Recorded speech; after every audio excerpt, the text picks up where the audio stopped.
Olá, amigos da TV Câmara, estamos de volta para mais uma grande entrevista, sempre ouvindo as personalidades da cidade, pessoas que fazem parte da história de Florianópolis, que ajudam a construir o desenvolvimento da querida capital de Santa Catarina e ativando a memória da cidade, onde daqui a muitos anos nós vamos ter o depoimento de pessoas que foram testemunha do crescimento, do desenvolvimento, do desenrolar da cidade, que hoje recebe pessoas de todos os estados, de cidades do interior e também de outros países. Hoje recebendo ele que é um advogado criminalista, especializado em ciências criminais, direito eleitoral, segurança pública, advogado com 2 décadas de atuação, torcedor do Avaí, cria de Canasvieiras, um amante da cidade e também tem a sua história para contar no auge dos seus 48 anos. Renato Boabadi, prazer te receber aqui no Café e Prosa da TV Câmara para contar a tua história, a história de Floripa, a história da tua família, que tem uma grande importância em Florianópolis. E é isso, só te agradecer pela presença. Andrei, obrigado à casa pelo convite, obrigado a ti pelo convite. É uma honra poder estar aqui falando um pouquinho para a nossa população, comentando um pouquinho sobre a nossa cidade, sobre a nossa história, sobre a nossa vida de Manezinho, sobre as nossas origens, né? E agradecer ao presidente da casa, agradecer o teu convite, teu gentil convite. E vamos bater um papo, vamos conversar um pouquinho sobre a nossa história, sobre a nossa querida Florianópolis. Sem formalidade, vamos lá. Como é que foi a tua infância, o início de tudo? Lá nos anos 80, 70, final dos anos 70, né? Final dos anos 70, eu sou de 77, nascido em Canasvieiras. Meus pais já tinham uma trajetória de vida, eu sou o quarto filho, né? De 2 casais, meu irmão mais velho, 2 irmãs e eu. Então, quando eu nasci, meus pais já estavam estabelecidos em Canasvieiras. Então, meus pais já tinham passagem pelo bairro do Estreito, pelo centro, e decidiram construir e viver em Canasvieiras. Então, a minha irmã, antes de mim, nasceu no Estreito, meus pais moravam no Estreito, e em 3 anos, a nossa diferença, eles se mudaram para Canasvieiras quando a casa lá tinha acabado de ficar pronta. Então, eu sou manezinho de Canasvieiras, nascido e criado em Canasvieiras, amo aquela praia de paixão, conheço cada canto de Canasvieiras, conheço as ruas mais ou menos, mas o nome de rua mais ou menos, só algumas, mas cada cantinho, cada viela de Canasvieiras, antiga Canasvieiras, me recordo muito, vivi lá até os 7 anos, tomava banho de mar, isso é uma memória que eu tenho na cabeça, André, tomava banho de mar no inverno, no verão, nunca tive uma gripe, a nossa casa era a terceira casa da rua, hoje, infelizmente a gente já não tem mais a casa, a gente já se desfez da casa faz uns 2, 3 anos, em razão da população, do aumento da população, falta de segurança. Meus pais já de certa idade ficavam distantes ali um pouquinho e tudo mais longe, difícil, e com o pai já e a mãe com mais idade, a gente resolveu vender a casa e estabelecer eles no centro. Mas a minha infância toda ali em Canasvieiras, vivendo em Canasvieiras, saindo, me lembro muito bem de sair de Canasvieiras, de carro, com a caravana do meu pai, ainda a estrada de chão, algumas partes da SC401, e ainda o início do asfalto da SC401. Então, me lembro de inúmeras passagens de a gente transitando pela SC401 para poder vir para a aula no centro, né? E depois pegando o ônibus, era sempre o mesmo coletivo, a empresa Canasvieiras, a gente conhecia o motorista, conhecia o cobrador, deixava a gente no centro.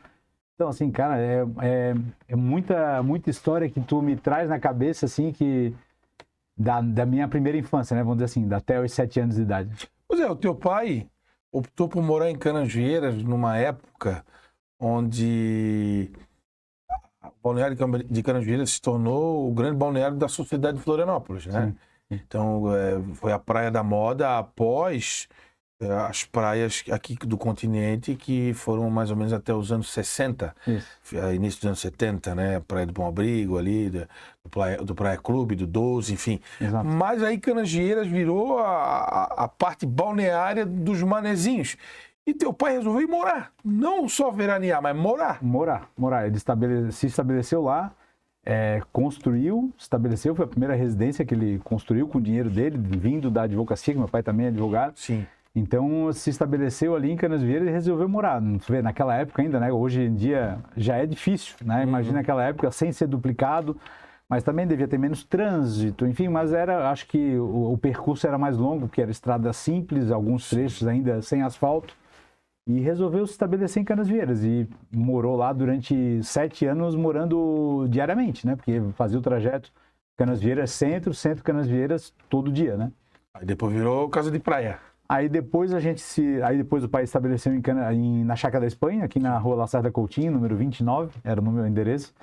E ali eu passei até os meus 30 e poucos anos de idade morando ali. E ali também foi outra história de vida, dá um livro ali, o que a gente viveu ali na Chácara da Espanha. É uma região central, próxima a tudo. Hoje ali tem ainda um restaurante que tinha do lado, ainda a casa está. Mas a nossa casa era junto com a casa de esquina, onde era uma delegacia de polícia, onde era o primeiro DP da capital ali antigamente. Então ali aquele terreno todo foi vendido, foi destruído e tem um prédio hoje comercial, se eu não me engano.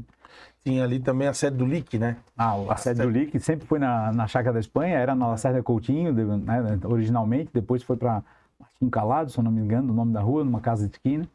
E aí depois o LIC ficou definitivamente só na Lagoa, né? A sede administrativa, tudo, né? E como é que foi essa transição de infância, começando na praia e indo para a cidade, né? Vindo para a cidade, fazendo amigos também, novos amigos. É outro mundo, né? Sai de Canasvieiras ali, né? A gente vivia até os 7 anos ali. E depois Chácara da Espanha, daí já centro urbanizado, não tinha mais a rua plana que a gente é acostumado a jogar, né, na praia, jogar bola na rua, enfim, já diferenciava. Como eu te disse, em Canasvieiras era banho de mar no inverno, em junho, julho, agosto, a gente estava tomando banho de mar. E aí é outra realidade, né? É o asfalto. Na época, a Lacerda Coutinho não era asfalto, era paralelepípedo. Lajota. Era.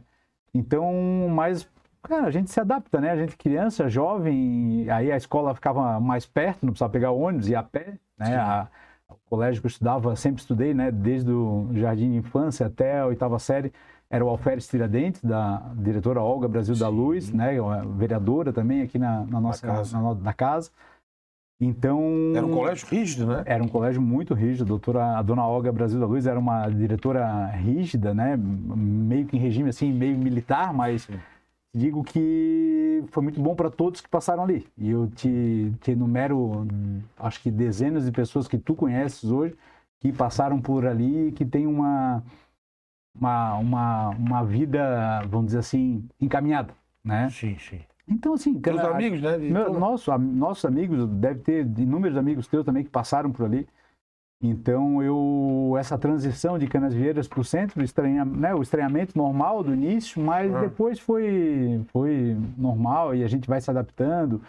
E aí a gente transitava no centro ali da Chácara da Espanha até o Alferes Tiradentes, que era na Ercílio Luz, esquina com a Vitor Meirelles. Era na frente do ginásio Rosendo Lima. Isso, da TAC, do TAC, né? Da FAC. Fundação Atlética Catarinense. Isso, a FAC. Então a gente fazia educação física na FAC. Né? A FAC era cedida para o Alferes fazer, depois a FAC veio abaixo, a gente foi fazer educação física no aterro da Baía Sul. No aterro.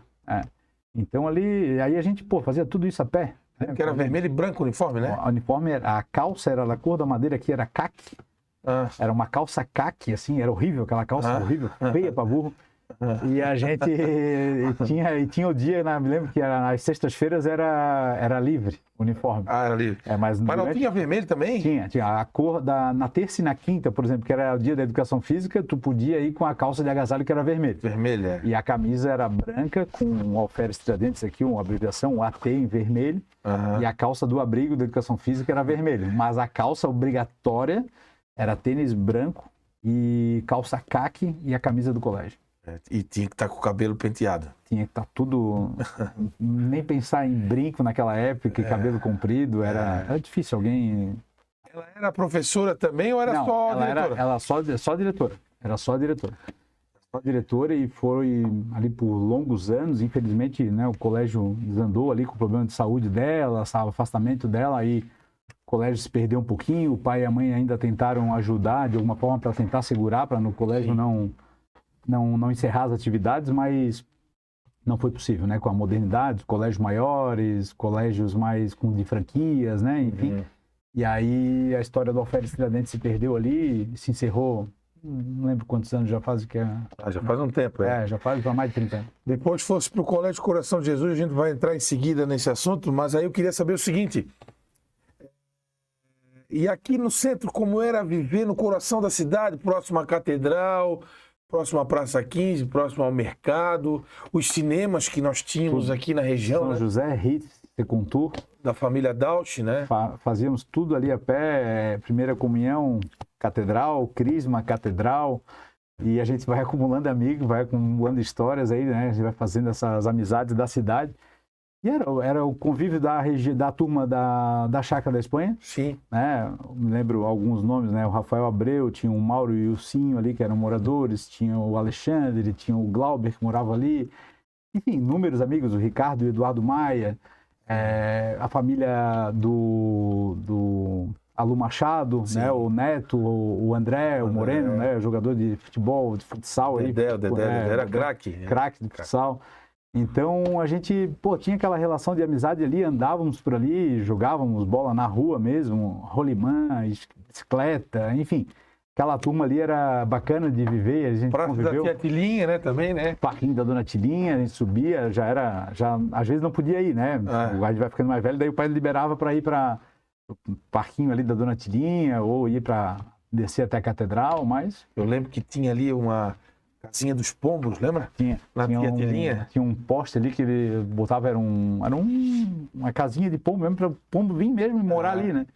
E tu vê tomasse banho no chafariz ali, não? Não, eu acho que já tomei algum dia de aniversário no colégio, o pessoal jogava os aniversariantes no rio ali, no rio não, no chafariz da pracinha ali. Aí depois a irmã Norma proibiu, que não podia mais. Tempo bom, né? Cheio de colégio nessa região, porque tinha ali tinha o Adventista. Isso, Colégio Adventista. Coração de Jesus.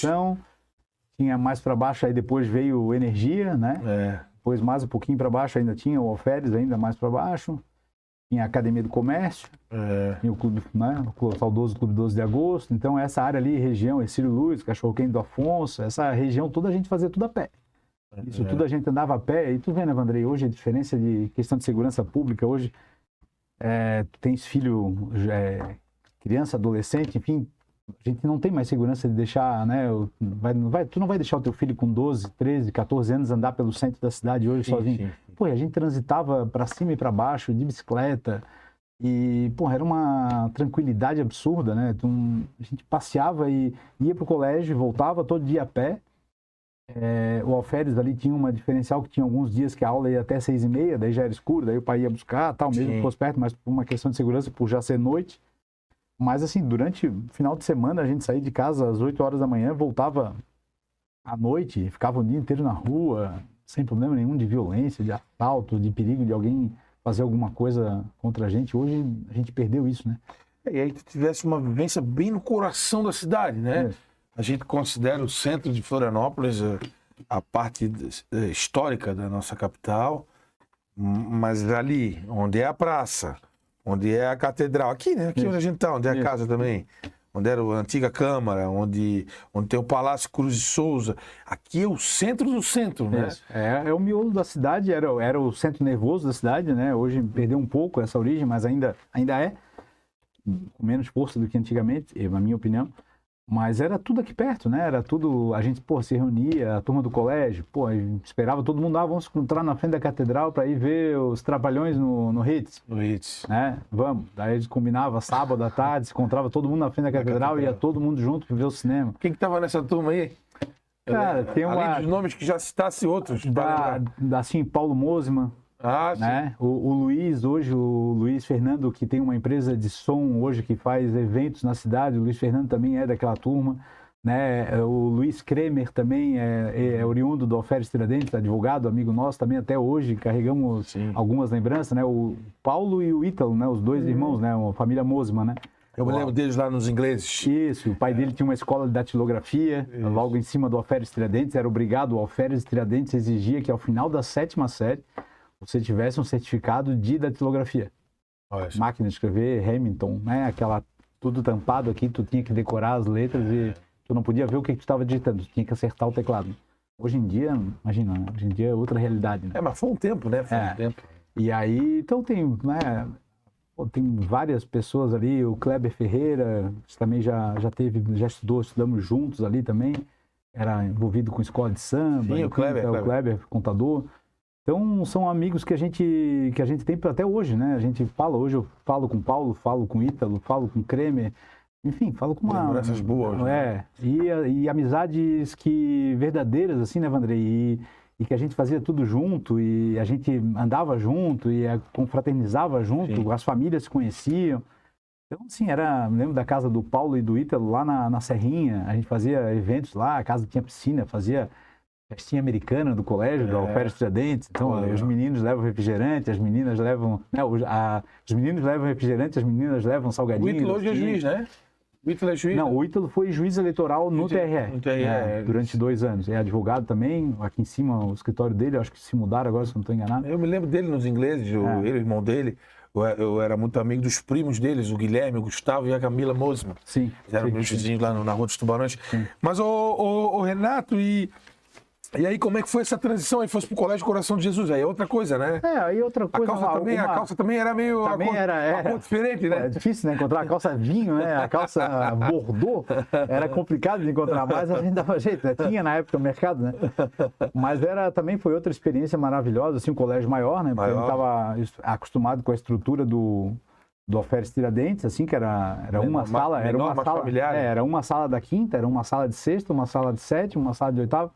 E, assim, não tinha nem de manhã à tarde, era só um período, né?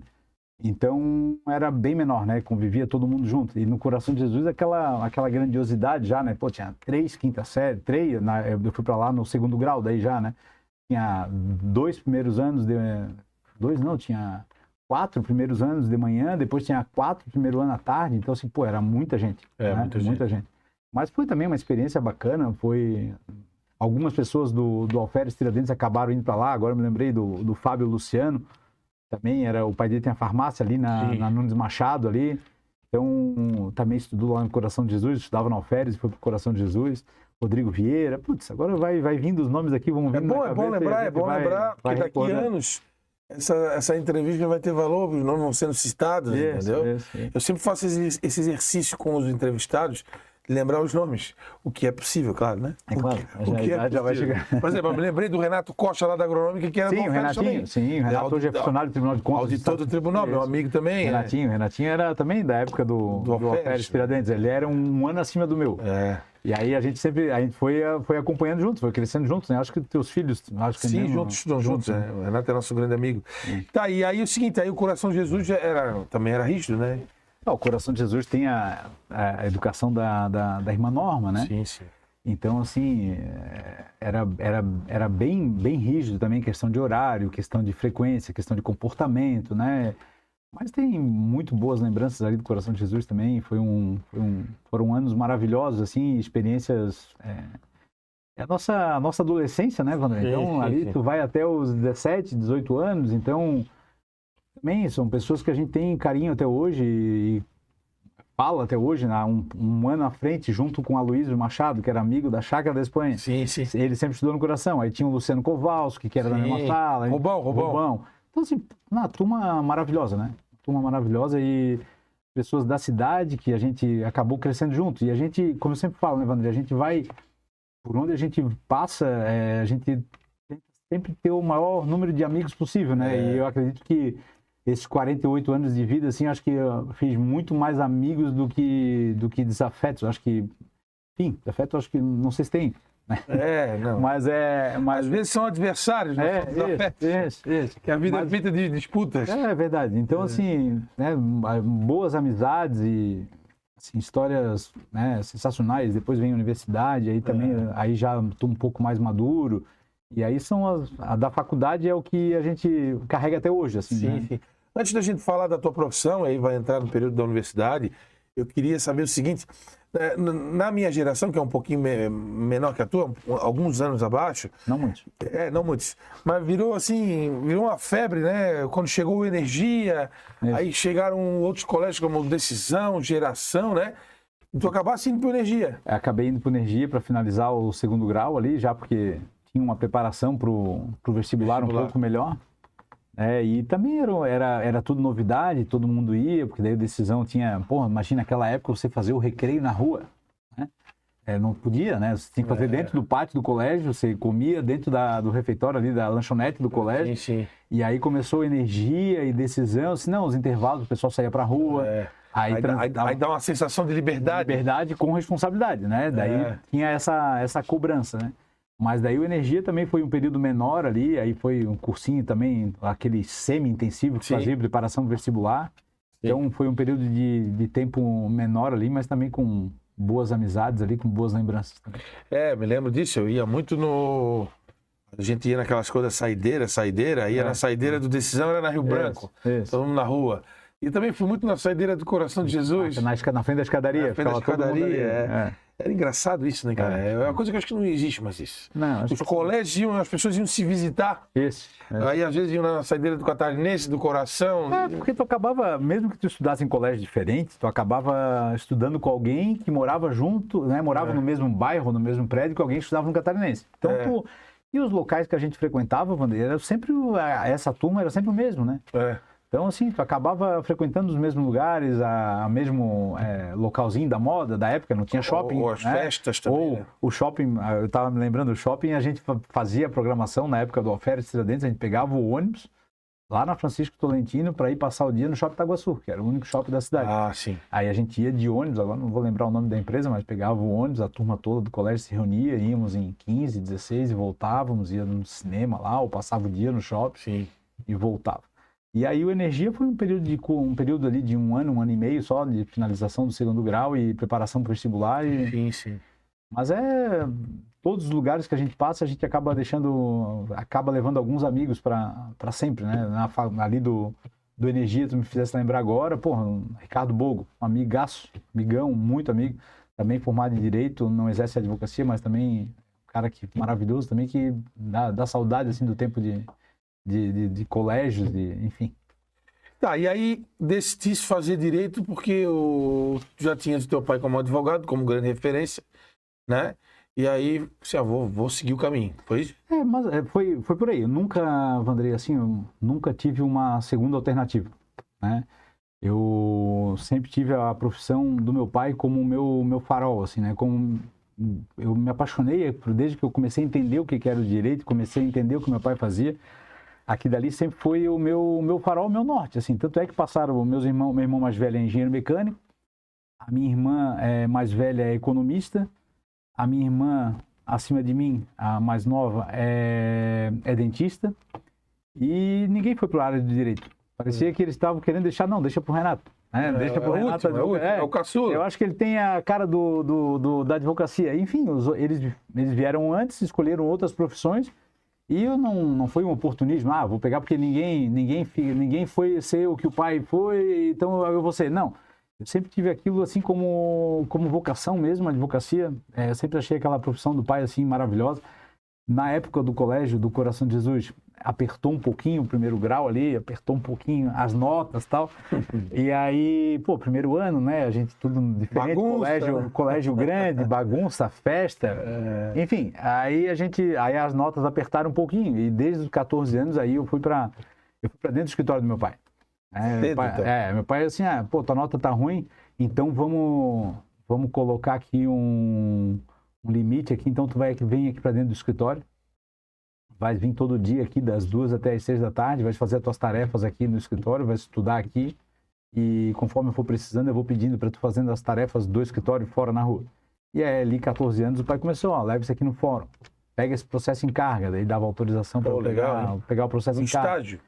Desde os 14 anos. Então eu fiquei ali, fazia o café pro pai, o pai tomava chimarrão também, não é gaúcho, mas tomava chimarrão. E ia fazendo para ele, preparando para ele, recebia os clientes, pedia para guardar na sala ali, oferecia um café, Sim. Fazia... Ali naquele escritório Era na Nunes Machado. Na Nunes Machado? Não, desculpa, na Tiradentes antes. O primeiro escritório do meu pai que a gente foi trabalhar, não cheguei a trabalhar ali. Mas meu pai tinha um escritório na Tiradentes primeiro. Depois foi para Nunes Machado. Depois ele foi para Tiradentes. Desculpa. Vidal Ramos, no edifício Cristal Center. Sim. Então aí o pai foi pro Cristal Center, na época que eu fui ele já estava no Cristal Center na Vidal Ramos. Sim. E ali eu comecei a ver o que era advocacia e vivenciar um pouquinho do escritório dele. E me achei ali, né? Era aquilo dali o que eu queria fazer e não tinha outra alternativa, né? Depois, mais pra frente, depois de ter formado já, eu não sei se acho que eu nunca te confidenciei isso, mas eu tinha uma vontade de fazer uma segunda faculdade que era jornalismo. É mesmo, é? Tinha isso, ainda tenho assim na ideia, na cabeça de fazer tinha, né? E às vezes vem essa ideia de fazer uma segunda, se eu fosse fazer uma segunda faculdade seria jornalismo. Sei. Por quê? Porque eu acho que falta na área do jornalismo cadeiras específicas assim para comentar áreas jurídicas, né?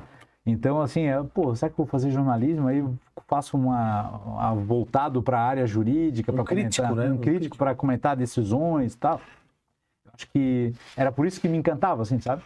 Pô, alguém tem que opinar, alguém tem que analisar a causa. Saber o que está falando, né? E aí, enfim, mas hoje o jornalismo nosso é muito bem preparado, enfim, hoje, né, a gente não vê tanta dificuldade, mas eu tinha essa vontade de um dia fazer a faculdade de jornalismo. Assim. Mas hoje não precisa nem mais fazer isso. Na verdade, assim, se o Renato, que é advogado criminalista, quiser fazer um podcast para analisar decisões, ele pode, né? Hoje é mais fácil. Tem algumas vedações que o Estatuto da Ordem proíbe, né? De comentários sobre mérito, sobre processos que você não faz parte, que você não é defensor, não tem procuração no processo. Existe uma vedação, uma limitação de comentários e análise dos processos, né? Então, tem ainda algum impedimento que daí, como jornalista, tu não teria mais liberdade. Exato. Mas, enfim, era uma coisa que eu pensava, imaginava, assim, e eu ainda tenho aqui guardadinho lá no fundo do coração essa vontade, mas quem sabe um dia. Mas naquele tempo a gente só tinha uma ótica, que era rádio, TV e jornal. Hoje é diferente. Hoje você cursa jornalismo, você vai trabalhar em assessoria, você faz podcast, você faz outras coisas aí. Desdobrou muito, né? Sim. Eu ainda peguei o tempo, né? Eu peguei o tempo da escola, do rádio, da televisão, do jornal. Graças a Deus passei pelos três, né? Sim. O rádio era a grande paixão, a grande escola. Mas comecei pela televisão, depois fui para o rádio e tive a honra de participar também do jornal. Fui repórter de polícia do Jornal Estado, né? Sim. Isso dá uma cancha pra gente. Mas tá aí, Renato, tá aí para te fazer o teu trabalho de comunicação também. Por quê? Advogar é se comunicar. Sim, claro. Não deixa de ser. Tem a questão das defesas, né? Dos pronunciamentos, da própria oratória, né? Então... Tribunal do Júri. Nunca é tarde, né, meu amigo? Nunca é tarde. Mas aí é o seguinte, você é advogado, meu pai é advogado, e aí escolhi-se uma área, né? Uma área para atuar. Então, aí eu fui, né? Fiquei trabalhando com o pai um determinado tempo, aí comecei a faculdade de Direito e fui estagiar no tribunal, né? Aí fui estagiar no tribunal, estagiei no começo da faculdade, a partir da segunda, terceira fase. E aí acabei ficando no tribunal até 4 anos após a minha formatura na Univale. E depois que eu saí do tribunal, né, eu trabalhava com o desembargador Jorge Mussi na época. Sim. E aí com a saída do desembargador Jorge Mussi ascendendo ao STJ, aí eu voltei aí finquei o pé definitivamente na advocacia. E ainda aí já no escritório da Rua Nunes Machado ali, junto com meu pai, né, reformulamos o escritório, demos uma modernizada no escritório, reformamos ele todo e fui para dentro do escritório junto com ele. E no começo da advocacia, o pai sempre fez muita advocacia na área de família. Né, separação, guarda, trabalhava bastante com adoção também. E aí eu comecei um pouquinho com ele na área de família, alguma coisa que ele ainda tinha. Mas a minha paixão ali dos últimos anos de Tribunal de Justiça foi o criminal. Né? O desembargador Jorge Mussi trabalhava na área criminal e os últimos 4 anos que eu fiquei ali no tribunal era criminal e me apaixonei por aquela área ali e fui advogar e direcionei para essa área, né, da advocacia criminal. O pai logo em seguida já com seus 70 anos, 71, 72, já botando o pé no freio. Tinha poucos clientes, a área de família não tem um cliente fixo, não existe um mensalista, né? Sim. Assim como o criminal também não tem. E aí o pai largando ali já um pouquinho a advocacia, já poucos clientes na área de família, assim, vou ficar na área criminal e por focar nessa área que é a área que eu gosto, a área que eu acabei aprendendo a gostar, me apaixonar. E direcionei para a área do direito criminal, né? Tive sempre bom lembrar e a gente ser grato, né, aos amigos, a doutor Alessandro Marcelo de Souza, um grande parceiro teu. Um grande amigo nosso. Já era advogado criminalista algum tempo antes já, e abriu algumas portas, né? Me mostrou, enfim, acompanhava ele em algumas diligências, algumas audiências para pegar a experiência, enfim. Foi um grande parceiro e um grande amigo que eu devo muito na advocacia criminal, a abertura, né, do campo da advocacia criminal, mostrar um pouquinho de como era a vida da advocacia criminal fora, né? Eu via dentro do processo, mas aqui fora eu não via. Só ouvia as audiências, aprender. A época o processo ainda era físico, né? E as audiências gravadas, eu ouvi muita audiência, né? Dos processos que chegavam no tribunal. Mas na prática a gente não tinha. Então o Alessandro foi um grande parceiro que, sem vaidade nenhuma e sem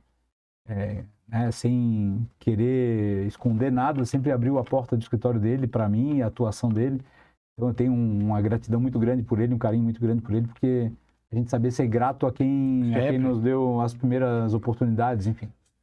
Sempre. É isso aí. E aí, deslanchou na carreira.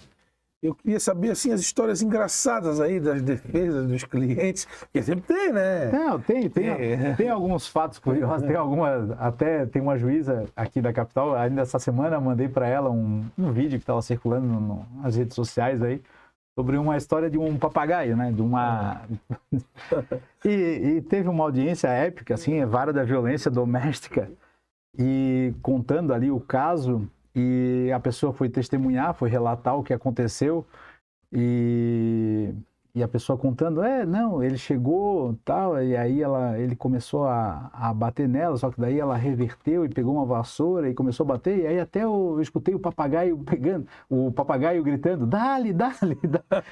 A pessoa retratando que escutou o papagaio berrando, dale. Então, assim, são as coisas que a gente, né, aí eu sempre comento com a doutora Ana, que era a juíza da vara da violência doméstica na época. A gente não foi impossível não ter parado naquela audiência ali para rir da situação, né? Enfim, não era nenhum caso assim de gravidade, né? Eram vias de fato ali entre marido e esposa. Todo caso é grave, evidentemente. Mas acabou em risada ali do fato que aconteceu, porque era um fato cômico, assim, né? Sim, cômico, Enfim, e a gente tem muita história de processo e clientes, nomes de clientes e... Enfim. Histórias tristes também, né? Também, muito, né? Muito triste, ainda mais na área de direito criminal, porque, assim, Vandrei, na área de direito criminal eu nunca digo que, ganhei um processo. Porque tu não tem como ganhar um processo. Do outro lado, tu tem alguém triste porque alguma coisa aconteceu, né? Vamos ficar no caso do homicídio, né? Um júri. Eu ganhei o tribunal de júri, meu cliente ganhou uma pena que era para ser, né, ganhou uma pena menor que eu esperava que fosse tal. Cara, como é que tu vai comemorar? O teu cliente vai ficar preso durante 15, 20 anos, uma vida também que se destrói, e do outro lado tem a família da vítima que teve a vida de um ente querido ceifada, interrompida, né, por um ato bruto de um homicídio, enfim. Então, assim, dos dois lados tem tristeza, né, dos dois lados tem sentimentos de perda, né? O cara vai ficar preso 20 anos, tem filho pequeno e tal. Pô, é uma dor para ele, Mas do outro lado também tem uma família vitimada que não vai mais poder abraçar o seu filho que morreu por causa de uma briga banal, enfim, alguma coisa desse tipo. Então, assim, o direito criminal a gente carrega muito isso, né?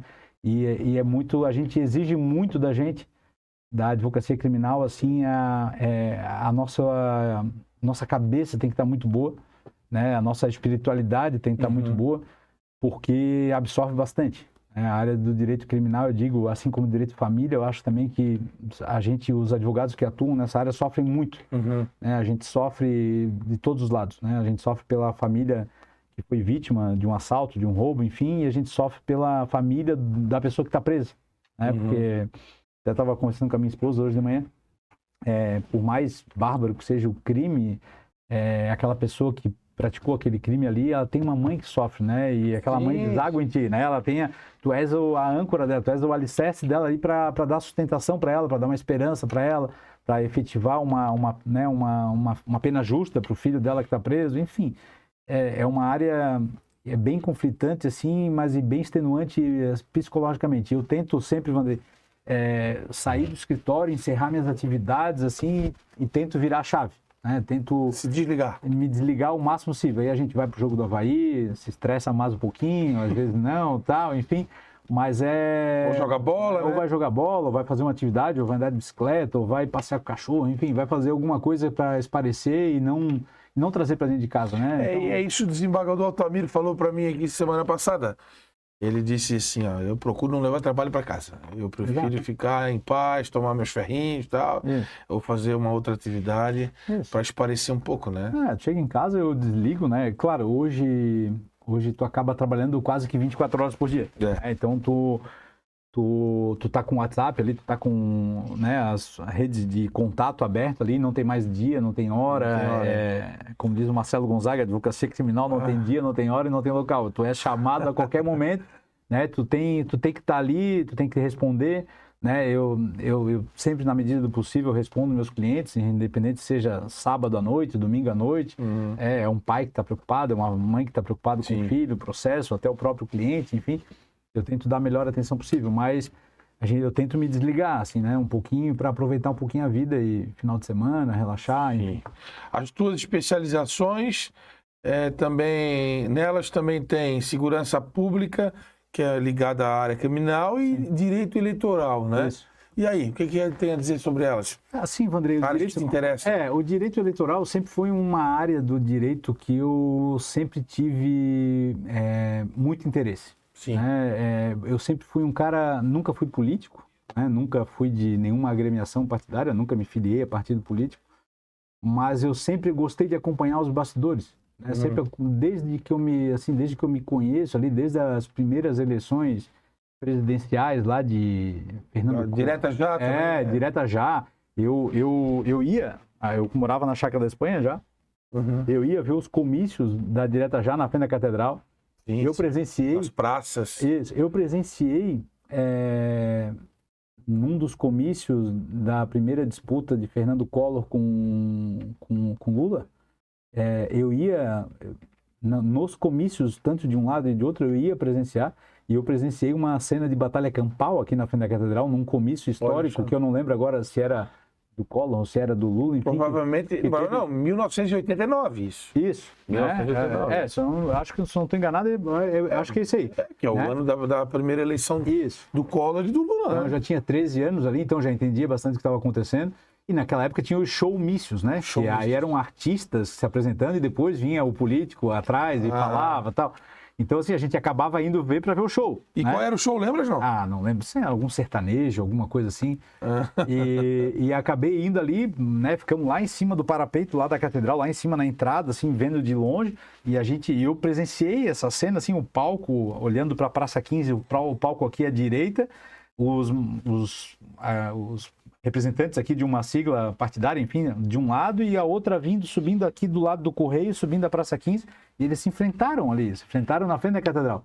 E a hora que começou o quebra-pau ali, eu peguei o caminho de casa, que era pertinho, Chácara da Espanha, e aí vim embora. Meu mesmo. Mas eu sempre fechou o pau ali. E sempre me acostumei, sempre acompanhei questão eleitoral, notícias, articulações políticas. Isso eu gosto muito de acompanhar os bastidores, como é que funciona isso e tal. E teve um tempo, em 2019, abriu uma vaga para o representante da OAB no Tribunal Regional Eleitoral e eu coloquei meu nome à disposição. Né? Então, na época, o tribunal chancelou o meu nome, porque fiz a composição ali de uma lista tríplice, né, para juiz do TRE substituto, e fui nomeado, fui escolhido pelo presidente da República na época, e ali durante 2 anos exercia a condição de juiz eleitoral do TRE, juiz substituto do TRE. E também numa passagem, porque tem uma vaga ali, que 2 vagas são destinadas à advocacia, né? Tem os titulares e os substitutos. E eu fiquei como substituto. E na vacância de uma vaga de titular para outra, até ser preenchido outro, eu acabei assumindo alguns meses ali, participei de quase 60 sessões do TRE, no órgão colegiado ali, nas eleições resquício das eleições de 2022. Então, acompanhei um pouquinho ali essa questão eleitoral e acabei fazendo essa pós-graduação junto com a passagem no TRE, eu fiz essa pós-graduação, essa especialização em direito eleitoral. Mas não costumo atuar muito na área de direito eleitoral, não. Não tenho esse viés de atuação nesse campo de atuação. Foi uma passagem. Isso, foi uma passagem. E para me inteirar um pouquinho melhor sobre o direito eleitoral, enfim, me aprofundar um pouquinho mais sobre isso. Mas foi uma experiência maravilhosa ali. O tribunal, essa passagem pelo TRE ali, a possibilidade de tu julgar em órgão colegiado ali, sair, deixar a beca da advocacia de lado ali, né? Porque nesse período no TRE você não precisa se afastar efetivamente da profissão de advogado. Você não pode advogar na área da justiça eleitoral. Sim. Mas você pode ter o seu escritório, manter o seu escritório à tarde e final de tarde, nas sessões do TRE, você vai fazer o julgamento. Então, é muito interessante essa virada de chave de você poder exercer a advocacia e depois você entra na sessão para julgar os casos que são demandados ali para a justiça eleitoral, né? Impugnação de campanha, publicidade, prestação de contas na justiça eleitoral, enfim. E as tuas passagens pelas associações criminais, hein? Foi importante? O que você tem a destacar que também marcou a tua carreira até agora? Sim, Vandrei, desde que eu comecei a advogar, isso foi 2009, 2007, 2008, por aí, eu fui apresentado na época à Associação dos Advogados Criminalistas de Santa Catarina. O Bruno Ramos me levou assim, Renato, tem uma associação de advogados criminais, tu vai atuar na área de direito criminal? Assim, vou. Tem uma associação que está querendo se reerguer, agora estava parada e estão voltando à ativa. E quem está encabeçando isso é o Dr. Valdir Mendes, meu vizinho de Chácara da Espanha, que tem 2 filhos que eu me convivi na época, o Pierre e o Michel Mendes. Então, o Dr. Valdir está reerguendo a associação. E eu me lembrava do Dr. Valdir, eu de guri pequeno, na Chácara da Espanha ali, eu na janela de casa, brincando, jogando bola na garagem, enfim. E o doutor Valdir passava, eu falei, pai, aquele moço da televisão, porque o doutor Valdir participava muito constantemente dos programas do César Souza. Então, assim, pô, que legal, aquele advogado que tá na televisão passou aqui na frente da minha rua, eu achava que dali o máximo, né? Era o máximo, aquilo ali era... E eu falei pro doutor Valdir, o dia que eu tomei posse na Crimesc lá, eu falei que era o meu primeiro advogado criminalista que eu conhecia, era o doutor Valdir. Claro, depois tinha o Lídio, né? Moisés da Cruz também sempre participava do programa. Querido amigo, muita saudade do Lídio também de poder conviver mais com ele nos abandonou. Também é o Dr. Francisco Campos Ferreira também, então participava também. Então, assim, mas o Valdir foi o primeiro, assim, referência como advogado criminal, né? Meu pai meu pai advogava, eu sei que meu pai fez alguns júris também, me lembro do meu pai estar estudando para fazer um júri uma vez em casa, me contando sobre o caso, eu me recordo isso, né? O pai fez um júri de um filho de um jardineiro que trabalhava lá na casa de praia. Enfim, esse é assunto para outra hora. Mas o Valdir Mendes tinha essa intenção de ressurgir a Crimesc. E desde quando eu comecei a advogar, aí eu fui para a Crimesc, me habilitei lá como associado, comecei uma trajetória, aí o doutor Valdir, então o Boabaide ali vai ser o nosso secretário. Aí eu fiquei como secretário. Aí depois, o Boabaide agora vai ser o nosso tesoureiro. Aí fui como tesoureiro na outra gestão. Aí depois eu fui como vice-presidente. Aí daqui a pouco acabei assumindo a presidência da associação por 3 anos. Devagarinho. Então, acabei assumindo a presidência da Associação dos Advogados Criminalistas de Santa Catarina por 3 anos. E existe uma associação nacional, que é a Associação Brasileira da Advocacia Criminal, a qual a Crimesc é uma das fundadoras. Sim. Né? E aí a gente fica, depois que eu saí da Crimesc, eu fiquei como representante da Associação Brasileira dos Advogados Criminalistas para Santa Catarina. E nesse meio tempo também fui representante do IBCCRIM, que é o Instituto Brasileiro de Ciências Criminais, que é o maior instituto de estudo de ciências criminais da América Latina. Sim. Tem um evento anual em São Paulo, que é de 4 dias, assim, que é maravilhoso, todo ano tem. Então, pude também ser o representante do instituto aqui para Santa Catarina. E essas associações, assim, acabam, a gente fica, um network que é feito, né? Sim, sim. Enfim, e a experiência, a troca de experiências é muito salutar. A vida é relacionamento. Exatamente. E aí, Renato, é o seguinte, vamos falar um pouquinho da família Boabaide, de Vamos comida árabe, né? Bom, Tudo isso faz parte da tradição, faz né? parte da nossa história, faz parte da nossa vida, né? E a família Boabaide, tão importante que é aí para a cidade? A nossa família grande, né? A família hoje é a família que tem muitos ramos de atuação, mas tem bastante gente que atua bastante primos, né? Que atuam na advocacia. O Marco Aurélio hoje é uma referência para mim também.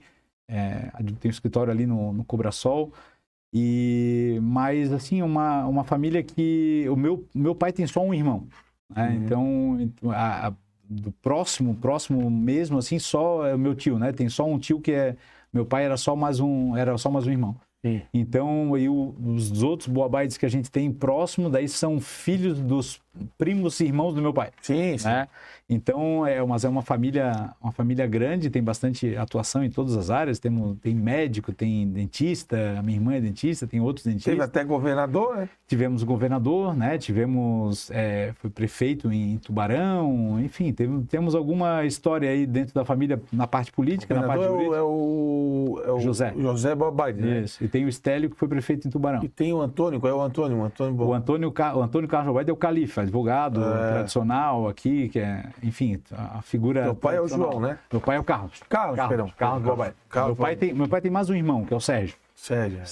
Os dois eram advogados. O meu tio nunca não advogou, não exerceu efetivamente a profissão de advogado. E o meu pai sempre Mas sabes a história da família Boabaide, né? Conta pra nós aí, como é que ela veio pra cá, enfim. Cara, os meus avós, tanto de parte de pai e parte de mãe, né? Tanto de parte de pai e de mãe, tanto o meu avô paterno quanto a minha avó paterna, os dois são advindos do Líbano. Do Líbano. Né? Vieram no Líbano de navio. O meu avô veio se eu não me engano, são 16, 17 irmãos. E foram espalhando pelo Brasil, porque na época lá, quando eles vieram, né, contava meu avô, eu não conheci meu avô, conheci somente a minha avó, e eles espalhavam para ver onde é que tinha melhores oportunidades para cada um. Daí um ficava no interior de São Paulo, outro foi para o interior do Paraná, outro foi para o Mato Grosso. O navio desembarcava no Rio. Isso. Sempre no Rio. E foi desembarcando lá e foram espalhando pelo Brasil. Ó, tu vai para o Rio Grande do Sul. Tem Boabaide no Rio Grande do Sul, lá em Pelotas tem família Boabaide. Tem Boabaide. Né? No interior do Paraná tem, no litoral, vai para Laguna. Laguna tem Boabaide. Tem Boabaide. Né? Tubarão, Laguna.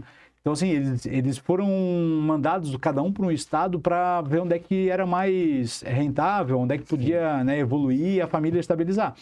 E acabou espalhando pelo Brasil todo, enfim, acabou vindo...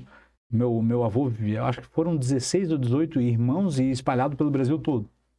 E a minha avó também, a minha avó é Daura, né? Família Daura. Então também tem a descendência libanesa também na mesma época, vindo do Líbano, né?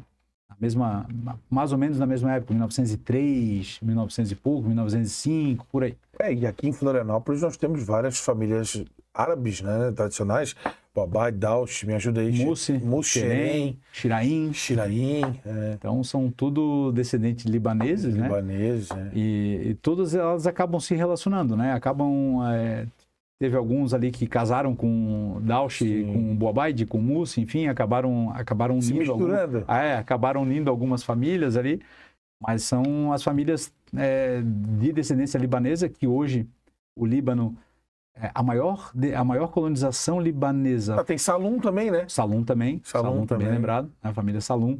A maior colonização libanesa fora do Líbano hoje, a maior colônia libanesa fora do Líbano hoje é no Brasil.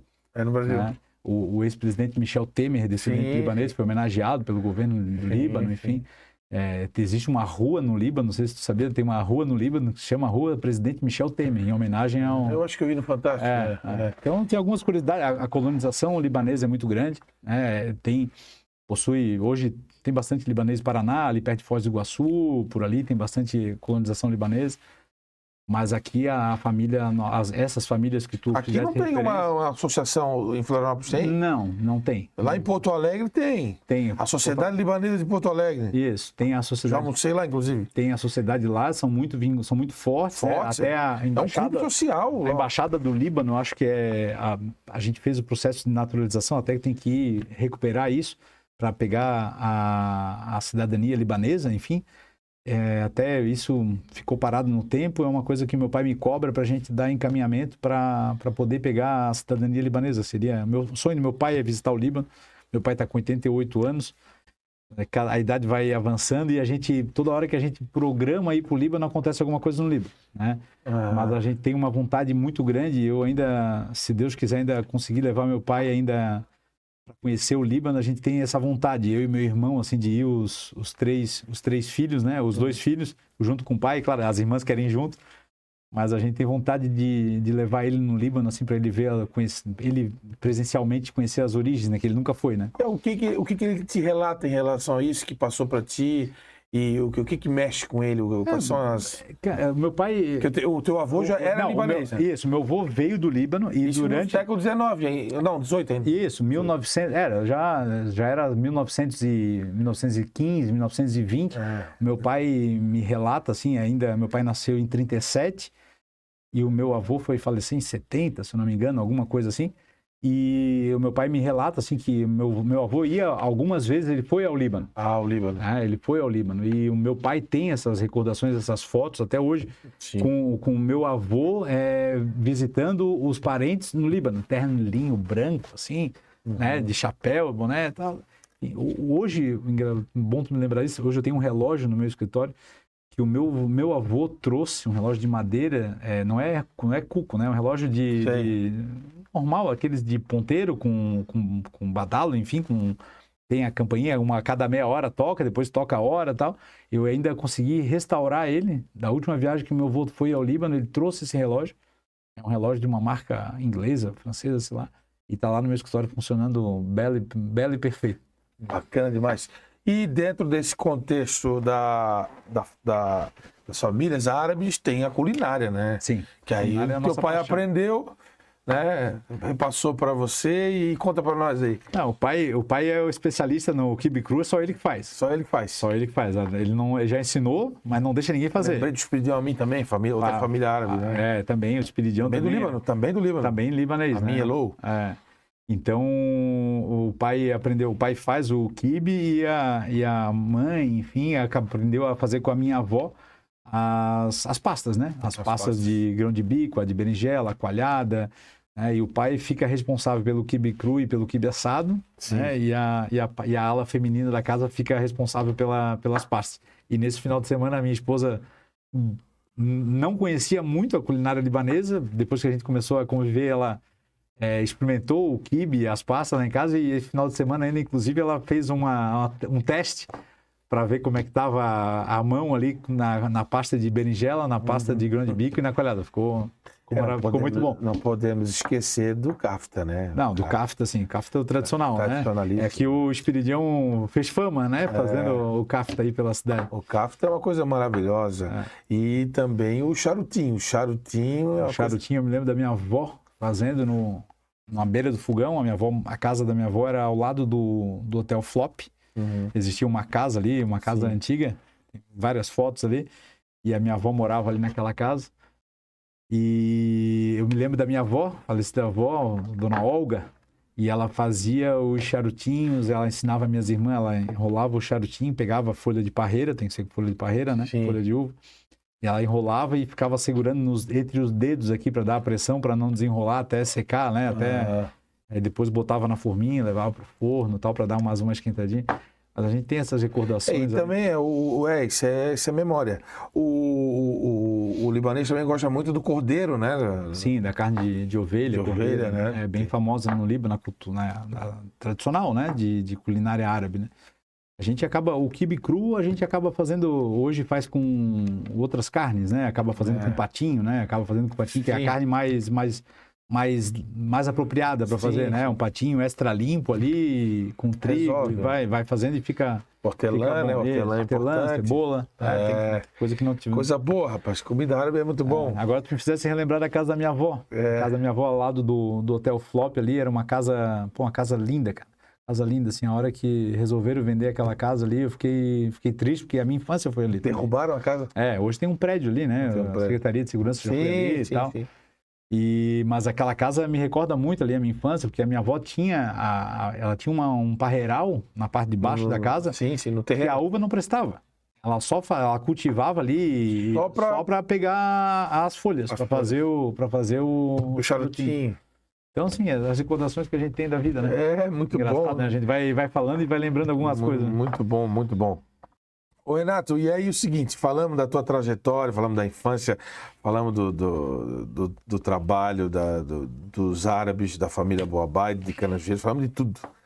Mas também tem uma turma de vocês aí, a turma do Danone, né? A turma Isso. do Danone, que são grandes amigos da cidade, A turma do Danone que reúne já há um tempão, né?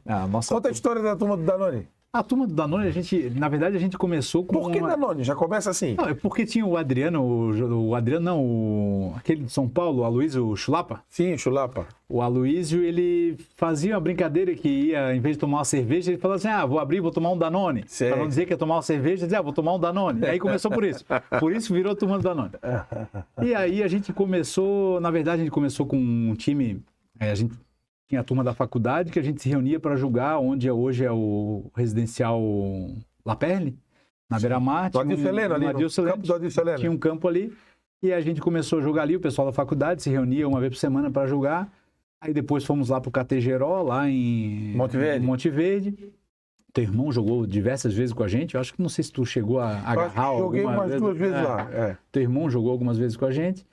E aí ali formou-se o Salceiro. A gente botou ali o Salceiro Futebol Clube. O Salceiro é um bairro de Itajaí que na época da faculdade tinha uns áudios de tipo uma pegadinha que o pessoal fazia. Sou aqui do Salceiro, vou aí no Curval, acho que era negócio de peixe lá em Itajaí e tal. Tinha uns áudios ali que era matar de rir. E aí a gente fez o Salceiro Futebol Clube. E aí esse Salceiro Futebol Clube, ficou anos, a gente jogava futebol. Aí saímos lá do Categeró, depois fomos lá pro... acho que era do Celene também, lá perto do Figueirense, lá no... Sim, na arena, na frente do estádio. Isso, bem na frente ali do ginásio. Que tinha o Cadeião. Isso, do Cadeião do lado do Cadeião do Estreito. Cadeião do Estreito. Algumas vezes eu já fui atender o cliente no Cadeião e ficava para jogar bola da noite. Eu deixava para ir visitar o cliente no Cadeião perto do final do dia para ir já ficar pro futebol. E a gente, aí começou ali a turma do Salceiro ali e tal, e ficamos aquele futebol do Salceiro ali, ficou acho que uns 15, 20 anos jogando. 15 anos, vamos botar aí. E aí depois o pessoal foi ficando velho e foi se aposentando, né? Pô, não dava mais pra tu ir jogar bola e ficar 3 dias em casa, não dava? Sim. Né? Autônomo, tu tem que trabalhar, enfim. Aí o pessoal foi deixando o futebol de lado. E aí a turma que originou ali o Salceiro, a gente começou a se reunir com as esposas, tal, fazer uma jantinha aqui, outra jantinha ali. E aí fizemos a turma do Danone, a gente tem ali Felipe Siqueira, Gustavo Silva Cabral, Rodrigo Pesce Martins, Rafael e Daniel Meira Salvador, Gêmeos, Carlos Eduardo Gomes, enfim, temos o Rafael Arruda, aí estabelecemos a nossa turma ali. Então a gente tem a turma ali dos casais, o Aloysio Schmidt, então a gente tem a nossa turma hoje que se reúne uma vez por mês ali com as esposas, com os filhos, com os danoninhos agora. Danoninhos, mas é uma turma da cidade, né? E é porque eu te falei lá no início da nossa conversa, a turma acabou sendo a turma da faculdade que a gente acabou levando para a vida, né? Com alguns agregados ali que não fizeram direito, mas Felipe Siqueira, o Carlos Eduardo Gomes ali, enfim, o Daniel e o Rafael, né? São os gêmeos ali, filhos do Sebastião Salvador, sim, grande Sebastião, lá do nosso Havaí. Turma boa, cara, turma boa. São histórias da cidade, nomes, pessoas, isso tudo é muito importante, porque você cita um nome aqui, fica para sempre, vai ficar nos anais da Câmara, e cada um tem a sua história, né? Exatamente. As pessoas vêm nesse programa para contar a sua história, cada um tem uma história diferente da outra. Sim. Eu tenho uma história, tu tens outra, e isso é muito importante, né? Muito importante tudo isso. A turma do Danone não é fraca, não. Renato, e fora do trabalho, o que tu gosta de fazer? Além da turma do Danone, da família, da esposa? Hoje, nossa preferência é a minha esposa, eu fico a gente tem algumas discussões sadias, né? Chega o final de semana, às vezes tu quer descansar, né? E ela quer viajar. Então, assim, o nosso prazer hoje é viajar, nem que seja para ir para Águas Mornas, passar o final de semana lá na... Rancho Queimado. Ou Rancho Queimado, né? A gente gosta muito de Águas Mornas ali, que é da família Dausch também. Né? Hotel. E a gente gosta, nem que for para fazer uma viagem pequena, curta, a gente gosta de viajar. Acho que a estrada sempre me foi muito prazerosa, Vandrei. Assim, pegar a estrada, pegar o carro, eu acho que aprendi isso muito com meu pai. E a advocacia me fornecia isso antes da pandemia. Sim. Não foi uma ou duas vezes, inúmeras vezes. Estado afora. Estado afora, que a gente ia fazer audiência, né? Tu rolava testemunha em Dionísio Cerqueira. Aí tu tinha que ir até Dionísio Cerqueira para fazer audiência presencial, porque tinha uma testemunha importante do processo para ouvi-la. Sim. Então, pô, tu viajava o estado, pegava o estado, 10 horas de estrada, pô, tu fazia aquilo com satisfação, eu gostava muito. A advocacia me dava... esse prazer ali antes, uma das coisas que a advocacia me dava de prazer era isso, poder viajar o estado todo e conhecer todos os recantos do estado. E como o nosso estado é maravilhoso, né? Como o nosso estado é diverso, assim, uma diversidade enorme de cultura, de experiências de vida, um processo que se resolve de um jeito em Chapecó, em Campos Novos, se resolve diferente em Blumenau e Itajaí por causa da diferença de cultura, e isso a gente tem que ter na cabeça que é um estado diferenciado em relação a isso, e com várias culturas, né? E é um povo hospitaleiro. Não, muito, né? A educação do povo catarinense. Então, assim, voltando ali à questão da advocacia, assim, a advocacia me trazia essa possibilidade e eu, fiz diversas audiências em Chapecó, Maravilha, Xanxerê, em Joinville, em Brusque, em Dayal, enfim, e a gente viajava o estado por causa da advocacia, era muito prazeroso. E isso a gente carrega para o lazer também. Eu e a minha esposa gostamos de viajar, a gente tem as nossas vontades ainda a serem realizadas, nossos sonhos ainda de viagem a serem realizados. A gente gosta muito de viajar, muito, é uma coisa que motiva a gente, as nossas economias são para viajar. Então, um dos prazeres da nossa vida é viajar. Tem um Havaí que me dá, não sei se mais prazer ou incomodação, mas a gente gosta. Acho que até o sofrimento é lazer, né? Naquele momento ali de reunir com a nossa turma, a gente tem uma turma que assiste os jogos juntos ali há muito, muito tempo. A gente vai, quando tem jogo 4, 5 horas da tarde, a gente já vai às 11, já faz um churrasco, fica lá batendo papo, conversando, eu, o Alessandro, o Rafael, o Daniel, turma boa. O PS, enfim. O PS não o Bernardo, o primo dele, o Rodrigo. Rodrigo. Então, jogava tênis, né? É jogador de tênis, faz parte ele está em alguma atribuição agora ali junto à Federação de Esporte, alguma arbitral, alguma coisa assim relacionada ao tênis. Então, assim, esses prazeres, assim, os amigos, estar com um amigo, Vandrei, estar junto com família, eu tenho meus pais vivos ainda, graças a Deus, ainda, como meu pai diz, até o presente momento está tudo bem. Eu ligo pro pai, tá tudo bem? Olha, até agora tá tudo bem. Porque ele chega, até eu tô com 88, não sei o que possa acontecer, né? Não sei mais o que dá para acontecer. Então a gente tá com a família, fazer um churrasco na casa do pai, tá junto com o pai, com a mãe, unir as famílias, confraternizar, receber. Tem um momento eu não sou coroinha, mas a gente vai à missa todo final de semana para agradecer, enfim, sou cachorreiro, adoro cachorro, sempre tive cachorro, sempre morei em casa com cachorro. Aí eu fui morar em apartamento faz 15 anos, quando eu morei junto com a minha esposa. Aí fui morar em apartamento e sempre jurei que não ia ter cachorro em apartamento, porque eu achava um absurdo ter cachorro em apartamento. Não, cachorro em apartamento? Jamais, nunca. Aí eu tinha uma cachorra que faleceu ano passado e consegui ficar 6 meses sem cachorro. Daí agora eu comprei outro. Não dá. Agora eu tô com outro cachorro em casa mas a melhor coisa da vida tá ali passeando o cachorro, é um momento também de lazer, deixa o celular em casa, saio para passear com ele, enfim.